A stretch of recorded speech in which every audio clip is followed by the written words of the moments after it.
ঢাকার দোহারের বিভিন্ন ইউনিয়নে নির্বাচনের খবর সংগ্রহ করছেন আমাদের স্টাফ করেসপন্ডেন্ট মিজান রহমান। দর্শক, সরাসরি সেখানে যাচ্ছি। মিজান, ওখানকার ভোট চিত্র কেমন দেখছেন আমাদেরকে জানান।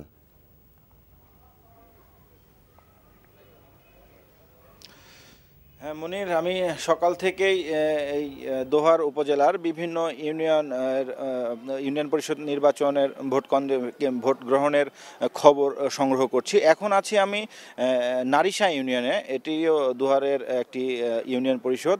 এখানে পাশাপাশি দুইটি হচ্ছে ভোট কেন্দ্র আছে। একটা হচ্ছে যে শালিকান্দা স্কুল অ্যান্ড কলেজ এবং আরেকটি হচ্ছে মেঘুলা সরকারি প্রাথমিক বিদ্যালয়।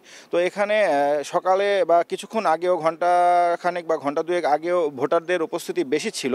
তবে এই দুপুরের কারণে অনেকেই বলছে যে দুপুরের কারণেই বা ভোট দেওয়া অনেকের শেষই হয়ে গেছে, এই জন্য এখন অনেকটাই ফাঁকা ভোট কেন্দ্র। এছাড়া এখানে অন্য যে খবরটি আমি পেয়েছি দিন ঘুরে অন্য ইউনিয়নে না পেলেও এখানে আছে আওয়ামী লীগের 3 জন প্রার্থী এখানে রয়েছেন, এর মধ্যে 2 জন বিদ্রোহী। কিছুক্ষণ আগে মেঘুলা যে স্কুল সেখানে আমি গিয়েছিলাম, সেখানে সালাউদ্দিন দরানি নামে আওয়ামী লীগের এক বিদ্রোহী প্রার্থী অভিযোগ করছেন যে তার মানে ব্যাপক আশেপাশের এই ইউনিয়নের অনেক কেন্দ্রেই জাল ভোট পড়ছে।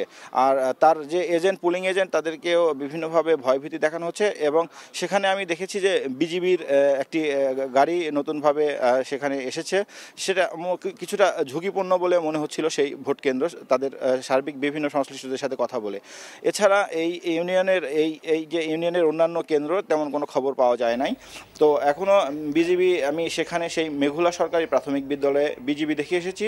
এবং দুই বিদ্রোহী প্রার্থী তারা হচ্ছে যে তাদের অভিযোগ করেছেন পুলিং এজেন্টদের কাজ করতে দেয়নি তাদের।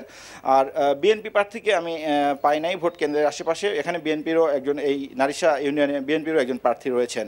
তো এইভাবেই চলছে আসলে ইউনিয়ন পরিষদের ভোট গ্রহণ এই দোহার উপজেলার 5টি ইউনিয়নে। মিজান, আপনাকে ধন্যবাদ।